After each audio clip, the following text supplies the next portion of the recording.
देखो, कोई भी त्योहार आता है, ऋतु परिवर्तन होता है, हमारे मन को खुशी देता है, हमारा आत्मा प्रसन्नचित होता है, हम बहुत रोमांचित होकर त्योहारों की तैयारी में लग जाते हैं।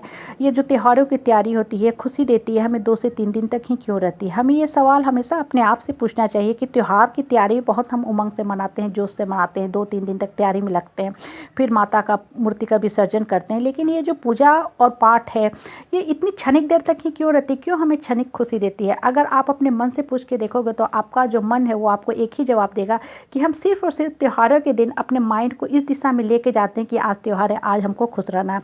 अगर आप अपने माइंड को, बुद्धि को कंट्रोल करना सीखोगे तो आप 24/7 365 डेज हमेशा के हमेशा ही खुशी रहोगे। माँ सरस्वती जो है ज्ञान की, बुद्धि की, विवेक की, अध्यात्म की, इनलाइटमेंट की, डिविनिटी की प्रतीक मानी जाती है, हमारे माइंड को खोलने का काम करती हैं।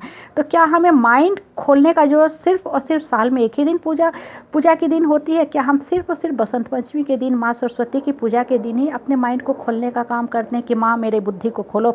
बच्चा को क्या सिर्फ़ और सिर्फ एग्ज़ाम के समय ही पढ़ने की ज़रूरत पड़ती है? बच्चा का काम सालों भर पढ़ना है। हमारे भी माइंड को, बुद्धि को, विवेक को, अध्यात्म को, ज्ञान को ज़रूरत हमें सालों भर होती है। इसलिए क्यों ना हम अपने माइंड को सालों भर खोल के रखें? क्यों ना हम माता की पूजा सालों भर इस भावना से करें कि हमारा बुद्धि, विवेक, ज्ञान सालों भर ओपन रहे, हम सालों भर खुशी से अपने जीवन को जीते रहें और धरती पे जिस काम के लिए भगवान ने हमें ऊपर से भेजा है, हम इस काम को अच्छे से करके नेक्स्ट लाइफ टाइम में हमारा प्रमोशन हो। आप देखो, अभी बसंत का ऋतु चल रहा है, सब तरफ हरियाली है, खुशी का त्यौहार है, फल फूल से लदे हुए हैं। लेकिन ये बसंत क्या सबको इक्वल खुशी देता है? हमारे काव्य में, ग्रंथों में, कविताओं में बहुत से कवियों ने बसंत पे तरह तरह की बातें लिखी हैं, तरह तरह की कविताओं की बहुत सुंदर रचना की है जो बहुत ही मनमोहक हैं।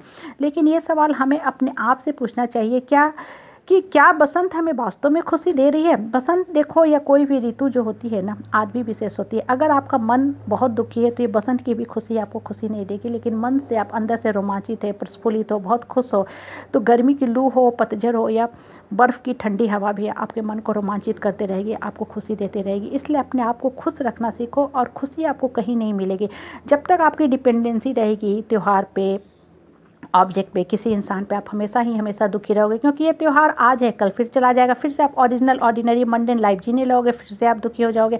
और जिस इंसान ने मन को खुश करना सीख लिया ना, उसकी एक प्रवृत्ति बन जाती है, हैबिट बन जाएगी, वो हमेशा ही हमेशा खुशी रहेगा। ऋतु आएगा जाएगा, आज बसंत है, फिर फागुन आएगा, फिर गर्मी आएगा, फिर बारिश, फिर ठंडा, और ये जो साइकिल है चलता का चलता ही रहेगा। लेकिन जिसने मन को खुश रखना सीख लिया वो स्टेबल रहेगा, कांस्टेंट रहेगा। परिस्थिति परेशानी आती रहेगी, जाती रहेगी, उसको भी वो हैंडल करता रहेगा और जीवन की जो जर्नी को बहुत ही हैप्पीली इस जर्नी पे दौड़ता रहेगा, भागता रहेगा, चलता रहेगा। इसलिए हमेशा अपने मन को खुश रखना सीखो और किसी भी माता की पूजा करो ना तो इस भावना से करो कि माँ मुझे इतनी शक्ति दो, बुद्धि दो, विवेक दो कि जीवन की हर परिस्थिति को हम हर समय कंट्रोल करना सीख सके। आज किसी ने अच्छे से बात की, पॉजिटिवली बात की, आप खुश हो गए, हो सकता है नेक्स्ट टाइम उस आदमी का मूड बदल गया, क्योंकि इंसान का जो माइंड है बिल्कुल मंकी की तरह होता है, हंकी मंकी होता है। कब कौन आदमी क्या रिएक्ट करेगा ये टोटली अनसर्टेन है। इसलिए अपने माइंड को सिर्फ और सिर्फ खुश रखना सीखो, माइंड को कंट्रोल करना सीखो। आप देखो, किसी पार्टी में, फंक्शन में, शादी में, ब्याह में जाते हो, आप उस दिन फेस पैक लगाओगे। एक दिन फेस पैक लगाने से क्या आपकी स्किन जो डल थी, डार्क थी, वो गोरी हो जाएगी? बिल्कुल नहीं।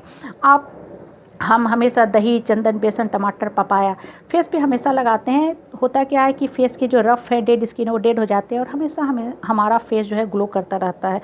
जीवन के साथ भी बिल्कुल वही चीज़ है। जब भी आप पूजा पाठ चैंटिंग ऑफ मंत्रा करते हो, हमेशा इस भावना से करो कि हमें हमेशा खुश रहना है। अगर आप ये सोच के करोगे कि आज माता आ रही हैं इसलिए हमें खुश मन से पूजा करना है, तब फिर माता चली जाएंगी, तब तो आप फिर से दुख हो जाओगे, फिर से आप उसी पास्ट में चले जाओगे, उसी निगेटिविटी में घिर जाओगे। जब आपने मन को कंट्रोल करना सीख लिया ना, तो आदमी विशेष, ऋतु विशेष, पूजा पाठ, त्यौहार पे आपकी डिपेंडेंसी कम होती जाएगी। आप हमेशा खुश रहोगे और आपको जीवन का जर्नी कैसे हैप्पीली पास हो रहा है, कैसे आप जीवन की जर्नी को एक के बाद एक क्रॉस करते जा रहे हो, आपको पता ही नहीं चलेगा।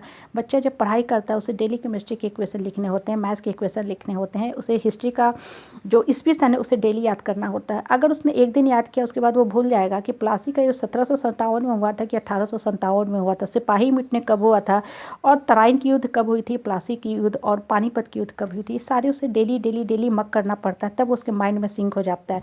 जब भी आप ज्ञान की बातें, परमात्मा की बातें, ऊपर वाले की बातें को दिमाग में परमानेंट सिंक करते जाओगे ना, तब देखोगे कि आपकी ये प्रवृत्ति ही बन गई है कि आप जब भी बोलते हो पॉजिटिव बोलते हो, आप जब भी रहते हो खुश रहते हो। दूसरा बोल रहा है, बोलने दो। कुत्ते जब भौंकते हैं हम दरवाज़ा बंद कर लेते हैं, हम अपने माइंड को डैमेज नहीं करते हैं। इसलिए हमेशा खुश रहने की कोशिश करो।